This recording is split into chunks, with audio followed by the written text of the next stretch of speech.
right. Hello, everybody. Welcome to Tiffany's Toolkit. My name is Tiffany, and I am dedicated to helping motivated go-getters and busy professionals work smarter, not harder. So normally my videos would be about productivity and resources and tools that help you achieve this mission of working with purpose instead of just busy work. But today's video is going to be a little different. Not only is this my first video where I've shown my face, but this is the first video where I just want to be a little bit more real and personal with everyone who is watching this, whether live or in the future. So normally my videos are posted once a week on Sundays, but for the next few weeks, I'm going to be going live every Saturday. And for today's live video, I want to talk about my honest experience getting tested for COVID-19 in America. Just right up front, I want you to know that I am negative, and I've already gotten past the quarantine period anyway. But the reason that I decided I wanted to make this video is because I know that everybody's story with getting tested for COVID is different.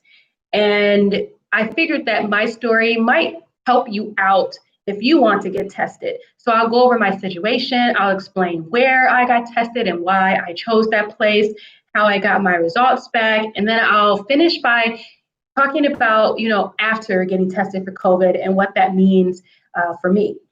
And I also want to talk about it to not just to help you, but also because, to be honest, I'm a little disappointed about how hard it is in America to get tested, about all the confusion and the complications. And I just want to shed some light on all of that too, and be completely honest with you in the hopes that this will help you out. So here's my situation. The reason that I got tested for COVID in the first place is not because me or my boyfriend had any symptoms. It was because we were close to someone who knew someone who had for sure been confirmed, and they had been hanging with this person often.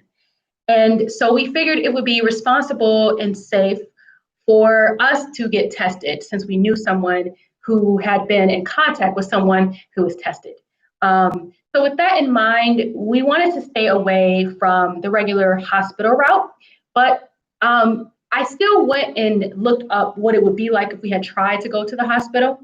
And what I discovered is that unless we were showing symptoms, we wouldn't have been able to go anyway. They would not let us in. And this is something that throughout this story, you will find me saying all the time. It creates this really strange disconnect. So on the one hand, it's very important for everyone to quarantine and be safe and wear their mask and make sure that their hands are clean, because COVID-19 can pass if you're asymptomatic. So what that means is that you might not be showing any of the symptoms, but that doesn't mean you do not have it. That doesn't mean that you can't go out, hang with some friends, give it to your friends. All of you have it and none of you are showing symptoms. And then all of your friends go home to their parents and their grandparents. And then their parents and grandparents and other people who have problems already that COVID-19 can set off, those people suffer as a result of people who are showing no symptoms just going out and spreading it around, So on the one hand, the disconnect I'm talking about is because all the news sources are saying that with this second wave of COVID-19 is young people who do not have the symptoms who are the people spreading it at this point, because they think, well, it's likely that I will get little to no symptoms. I have no reason to worry. So they go out and they live their lives, but they still spread it. And so there's a seriousness to the idea that even though you don't have symptoms, you really need to stay inside and not spread it. So on the one hand, there's that seriousness. But then on the other hand, there's the thing I kept seeing constantly, where if I tried to get tested, they would say, well, you might have it, but if you're asymptomatic, we won't test you. That is a serious problem if you're being told that you need to take it seriously because you're asymptomatic, but then when you try to get tested so you can make responsible choices, you can't be seen if you're asymptomatic. It's just, it, so I want to be clear that I am taking this very seriously. I don't see this as a political or religious issue whatsoever. It has nothing to do with those things. This is a health thing. This is a science thing. And I will always trust health and science. And I am taking this seriously and respecting that just because I might not suffer, other people may suffer. This is the kind of thing where you need to be able to put other people first for this to work out. So I'm taking it very seriously. But if someone who is trying to be responsible in America about this, and someone who is trying to take this seriously, especially in the age range I'm in, where they're complaining that my age range is the range of people that's spreading it now, it is disheartening to be turned away when you're trying to be responsible. So the person we know who knew someone who had it for sure and had been hanging with them and who is around us all the time, his story was that he called his doctor and told him that he'd been in close contact with someone who was confirmed. And the doctor told them outright, hey, we can't see you. We know you've been in close contact, but unless you have symptoms, we won't test you. So then he didn't get tested.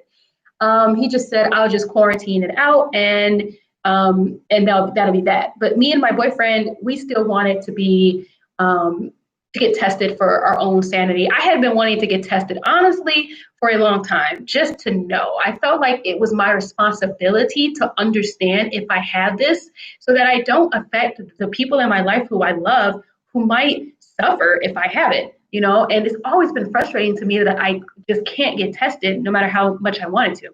But with this situation, I felt, it's time to find a way to get tested.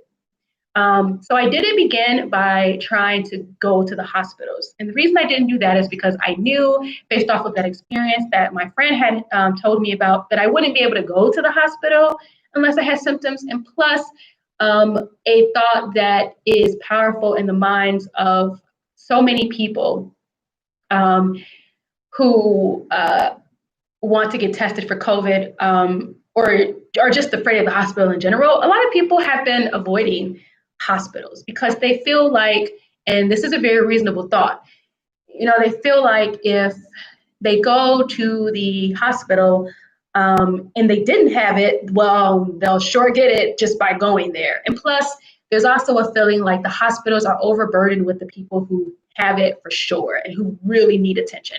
And you just feel like you don't want to go there and take up any time and attention from the people who are definitely struggling, who are dying, who are in really bad health, and who need that attention more than you. So with those two things in mind, that, we were asymptomatic, we should probably stay away from it out of respect for people who need the attention, and just kind of like, a general carefulness of avoiding the hospital if we don't need to go. We decided, let's try to look into these drive-through options and these little local clinics around us to see what's available from there. So I mentioned earlier that I am from America, so this is my uniquely American experience, but I'm also in Illinois in America. And that's important to mention just because everybody in America, all of our experience is different depending on our state.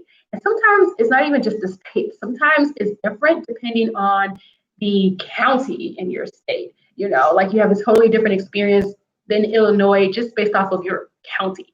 But yeah, I am in Illinois. And the very first thing I tried was a local clinic that was near our house. They had a tent and a phone number that you had to call if you wanted to show interest. I started by calling this number on behalf of me and my boyfriend. And I asked them, is this something that you need to have healthcare for, and if you don't have healthcare, or if your healthcare is the kind of healthcare where your deductible is really high and you end up having to pay out of pocket anyway because you haven't gotten past your deductible to even get to the portion where the healthcare helps you, how much does it cost? This first place told me that it was going to cost $200 to get tested. $200 to get tested in the middle of a pandemic. That just utterly, to be honest and frank, it kind of disgusted me. And I'm glad that I called and asked about that first. I was really afraid about the idea that healthcare would be the problem here in this situation. And as stressful and confusing as this whole thing has been, healthcare in general in America, especially as someone who has just hit the age where they're on their own for healthcare and they're no longer on their parents' plan, it's super confusing and stressful. I've had a problem with trying to navigate healthcare for years, but that's another conversation for another video. So after that first experience and learning that it could cost $200 if your insurance didn't cover it, I was very careful to make sure that the next places I chose to test this were places that was clear about if it costed anything and insurance coverage. So the next two places I tried was Walgreens and CVS's Minute Clinic. And this is where some more confusing differences came up that didn't really make sense. So for Walgreens, when you try to apply for it, if you had, the only way they would see you is if you had absolutely no symptoms. Like you had to have no symptoms. There's like a check, like a series of things you have to check. You fill out a form to make sure you're even eligible for it. And if you check like any of those boxes saying I have this symptom or that symptom, that can be coughing, that can be fever, whatever, there's a long list. If you check any of those boxes, Walgreens automatically shuts you down and tells you to go to the hospital, So there's how Walgreens worked. So then for CVS though, if you don't check at least one of the symptoms, they're going to say no and turn you away. So Walgreens and CVS is like a totally different thing. It's so easy to get turned away for testing for COVID in America. That's the common theme that I was finding. It's just so easy to get turned away. It doesn't even seem to matter if you're getting tested because you knew someone who had it and you were in close proximity to them recently and you're concerned. That doesn't matter. So it kind of encourages you to almost fudge a little bit of what you're going through just to get seen, just to not get turned around, So in the end, we ended up deciding to go with CVS Minute Clinic. So on CVS's Minute Clinic page for COVID-19 specifically, at the top it says it's free. Then when you scroll down, it mentions something about insurance that really confused me at first. I really wanted to do something that I wasn't going to get confused with insurance. But it turned out that, even though they ask for your insurance, it appears as though it's free regardless, whether you have insurance or not. There is an option to say that you don't have insurance and you can still get tested. So CVS's Minute Clinic testing situation is a drive-through. So what that means is you test yourself and the people in the pharmacy give you the materials through the glass window so that you can test yourself in your car. You are not allowed to go into CVS. So the CVS process was fairly easy. While I was a little bit dismayed that applying was different than applying for Walgreens, that it was different qualifications, I was a little dismayed that it was just that it was almost opposite rules. It just felt so inconsistent. Like there's no consistency. Everybody decides their own rules and you have no way of knowing these rules until you finagle with it yourself, so that was a little disconcerting at first.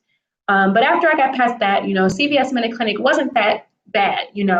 I was relieved to find out that me and my boyfriend could go to get tested through CVS. And of course, with this testing, it can only be in the CVS in your state.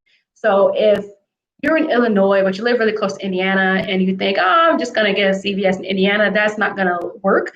You have to choose one of the CVS locations in Illinois if you're an Illinois citizen to get tested, which makes sense because different states obviously have different rules for COVID-19. It's kind of all free for all in America. So me and my boyfriend choose times that are just 10 minutes apart from each other. And we go there to the CVS in Illinois that we choose, the location. There's a long list of locations, so there is choices there. We go there together in the same car and we get tested together. So this kind of connects to another confusing thing about COVID-19 testing that was in the back of my head that I was worried about. So people who had been tested in the past, normally at hospitals because they had already been sick with something else. The good thing about hospitals is that if you have to go to the hospital for any reason at all, even if it's not for COVID, they tend to test you anyway because you're there and it just makes sense to get tested while you're there. And the people I knew who had symptoms and got tested at the hospital or who got tested just because they were going to the hospital for something else, they explained to me that there are these kind of like Q-tip things, really long, and you stick them really far up your nostrils. And people told these kind of horror stories, but they're funny, but it is uncomfortable. These stories of how the doctors stick the swabs really far up your nose and swirl it, and it feels like it's in your brain. It kind of hurts for a few days, or not a few days, for like a few minutes, and that's how they got tested. And I kept thinking, if I go the drive-through route, I'm gonna have to stick the swab up my own nose. And it's like, I kept thinking, that feels like a recipe for disaster. Like some people just won't have a good enough, I don't know, like, what's the word here? They don't do well with pain, more or less. And they're not going to stick it far enough up their nose for it to matter. They're going to have like a false negative because they didn't do it correctly. They didn't have a doctor making sure it was really up there. That was a concern that I had when I went through the drive-through, but I put it behind me. I was glad that I was even getting tested after making calls to hospitals and local clinics and being told various informations about if it's free or if it's not free or if it's insurance covered or not insurance covered. I was just glad to be there, and that me and my boyfriend could get tested together. So we get there, the pharmacist checks us in and passes us all the stuff we need to test through the window. And so me and my boyfriend test. My boyfriend goes first, and then I go after him. And doing this is like the process as I explained before with the swab. So you take the swab out and you stick it up your nose and you kind of swirl it. It's kind of like a 15 seconds and swirl, and then you put up the other nose and you swirl, and then you break the bottom half of the swab off and you drop the swab that you had swabbed, the part of the swab that was in your nose, into this kind of like solution. And then you put the solution in a plastic bag, and then you pull up and there's like a little drop tied to CVS, and you then you have this cleaning pad that they give you in your bag, and you drop your test into the box, and then you clean off the box, and then you drive off. And you are automatically signed up for this online system tied to MinuteClinic, where you will view your results there. They tell you not to call them for results, to just wait until you get the test on that online clinic system. You get emailed when the test is available, and then you can just click view test on the website to look at your test result. So me and my boyfriend do that. We go home. The very next day, we get a call saying, "Oh, something went wrong with your test. It appears as though what the problem was here was that our names got mixed up or something. I'm not exactly certain what went wrong, but we had to come back the very next day and do the test all over again. You have to stick the thing back up our noses twice, and put it back in all over again." So we come back the next day, we do it again. We try to be even more careful this time to not mess up the results, to not mix anything up, to make sure we stick it up there further enough, even if it hurts really bad. We clean off the thing when we drop it off inside the box at CVS again, and then we leave again. And this starts another portion of what, of this whole COVID testing thing being confusing and stressful. So we were told that it was going to take like 2 to 4 days, business days, obviously, to get the results. And we get like 2 days later, me and my boyfriend get two error messages in our online clinic website thing. And we think it's about the results the first day and not the results the second day. They're just like two jumbled error messages about how something's mislabeled and how something is not in the container correctly. And, and then more days go by and it's past the original time frame they gave us. So even though we know we're not supposed to call and we are being respectful of the fact that they're busy, with us getting those error messages and with my boyfriend needing an answer to go back to work, I work from home, so I fortunately didn't feel stressed to have an answer. But for my boyfriend, this was really stressful because he could not be on the schedule at his job until he knew what the heck was going on with these tests, So days kept going by. All we had were these error messages. We didn't know what was really happening. It was already past the original 2 to 4 days they told us. So, we finally tried to call to figure out what's wrong. So my boyfriend tries to call one day. He's on the phone for about an hour and a half. It's just ringing and ringing. No one picks up. He finally gives up. My boyfriend had to deal with the struggle of unemployment. So he was kind of accustomed to this new COVID life of being on hold for a very long time to get in contact with someone. And I want to make it clear here that I'm not complaining about it. Obviously, it's frustrating, but we're all struggling with this COVID situation, not just us who want to get tested, but the people who have to answer the phones to answer our questions. They're struggling too. They have probably hundreds of people calling them, with so many problems, so I understand and I respect that. But yeah, he tried to call that first day to figure out what was going on with the error messages and our results. Didn't get a hold of anybody. We just thought, okay, to be fair, we called on July 3rd. The next day was the holiday. I had the day off as an office worker. I assumed they're pharmacy workers. They probably have the day off too. So on Monday, we try again. My boyfriend calls and he's on the line again about a good 45 minutes before someone picks up, but someone does pick up. And they explain that there was a spike in testing after that second day we came back. It was 4th of July weekend. So my understanding is what happened is that a lot of people went out and did a bunch of stuff for 4th of July. And then, felt like, oh, I'm concerned and you need to get tested. So it was just like a huge jump. We were lucky that when we went in for our first 2 tests, it was not that huge of a spike. It was easy to get a hold of people on the phone and there wasn't a long line and, it was pretty easy going. But 4th of July weekend was just probably bad timing, not on purpose, not thinking about it. It was just like they got swamped. And so she was expressing that because suddenly there was so much more testing, it was going to take us instead like 7 to 9 days to get our results. And I do want to hand it to CVS, even though, we had to come back a second time to get tested again, and we were on hold for 2 days for a long time.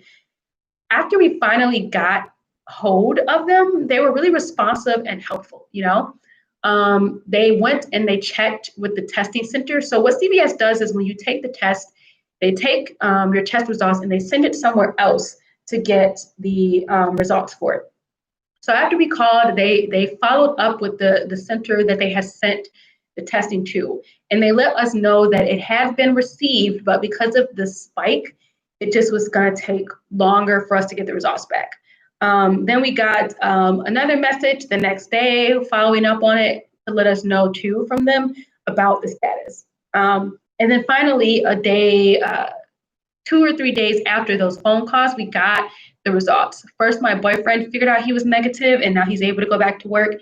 And I figured out, that I was negative and I'm fine. But the kind of the frustrating thing about how very long it took us about 9 days to get our results, is that, that was like close to how long. By the time we got the results, it was almost, it kind of didn't matter. We were pretty much done quarantining, we were done isolating. So, but then the other stressful thing too about why the results feel kind of purposeless, even though I want to take them seriously, is that we got tested that day and we could have gotten it the next day or the day after that or the day after that. You know, politicians, I've heard, get tested every single day, every day, because every day you can get this. So not only did we get it so late that quarantining was pretty much, you know, we were already still in our quarantine anyway. We were already done with it. It probably wouldn't have mattered anyway, but we could have gotten it at any point after the test. So whatever results we got, it kind of doesn't matter. We could have gotten it 3 days later. Um, and then, so yeah, that was really my experience with it. You know, a lot of waiting, a lot of making phone calls, a lot of being turned away if I didn't fit very specific guidelines that wasn't really clear up front, confusion about if you can get it with insurance or if it's free, or, you know, some places trying to charge you hundreds of dollars to get tested, other places doing it for free. You know, it, it was just confusing and stressful, you know, and until we get a vaccine, it feels like, on the one hand, well, I do not want to downplay this and you should take it seriously. It really kind of feels like it ends up not mattering, you know. You'd have to be continuously tested. But if it's going to take anywhere between 5 to 9 days to get the results, it just, even if you got tested every 5 to 9 days, it still wouldn't really matter. So yeah, that is my COVID-19 experience. That's how it worked for me. And whenever you're watching this video, I would love for you to share in the comments below your experience. Have you gotten tested for COVID-19? Do you know someone who's gotten tested? How is it like in a different state in America? And how is it in a different country in America? You know, I'm just very curious about everybody's stories and experiences. And I think that all of our stories can be really helpful in guiding someone in different situations with getting tested, you know, because my story is the angle of someone who knew someone who had it, but who was asymptomatic and just wanted to be responsible, you know, because these days a lot more of my family and friends are inviting me to do things. And it puts me in a weird situation of feeling like, am I thinking too hard about it and stressing myself out? If I say no, or, you know, is it just responsible to say no? It's just really confusing. I mean, honestly, I learned something with the news in terms of the vaccine. So many people now are anti-vax completely, that even if we get the vaccine, there's going to be a lot of people, at least in America and probably in other countries too, because the anti-vaxxers movement is more than just America. So many people won't take it that COVID-19 might not actually go away, you know, because there won't be enough people willing to take the vaccine to make it go away. And I'm not here to argue anti-vaxxers or anything, but it's a stressful thing because this is the kind of disease where we all really need to be in it together. And when people just want to be in it for themselves, it makes others around them suffer. People they don't even know suffer and die if they're in it for themselves. So yeah, yeah, that covers everything that I wanted to say about COVID. I mean, obviously, I still have continued uncertainty about it, you know, because it just feels like, what's next? America really hasn't been the greatest about controlling this, to the point that other countries are not allowing us to go there because how uncontrolled it is here in America. There's just so many inconsistencies about testing, and so many different attitudes and so much misinformation. And I guess I want to end this by reiterating the importance of the fact that this is not a political or religious issue. It does not matter what your political party is or your religion. This has nothing to do with politics or religion. COVID-19 is a health and science issue.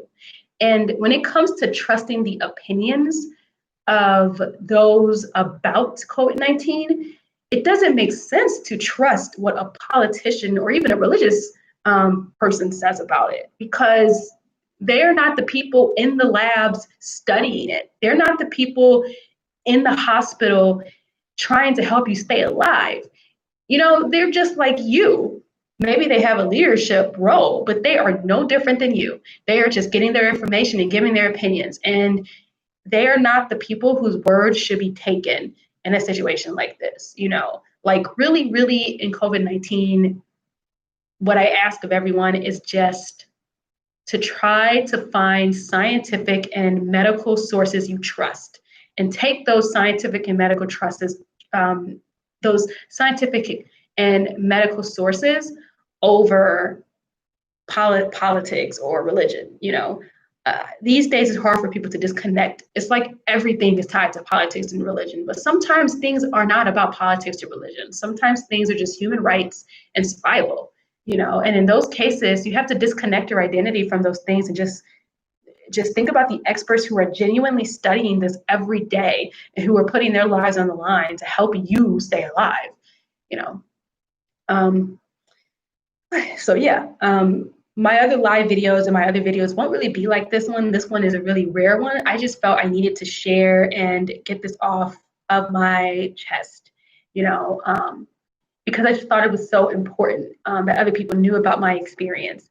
After this, most of my videos will be like Pomodoro study with me kind of sessions where I'm working on something and you get to work with me, and we hold each other accountable. I'll be doing some information dumps where I give you a lot of tips about productivity and efficiency and resources and tools. And those are what my regular live videos would be like. But this debut live video was I just figured it was something really important that I needed to talk about. So yeah, I hope this really helps you out. Please comment below any questions or concerns or anything you'd like to say about your COVID-19 experience. And if you liked this video, please make sure to like it and subscribe and share with those who want to hear my story. And if you think that hearing my story could help them with their COVID situations or with COVID in regards to their friends or loved ones. Thank you.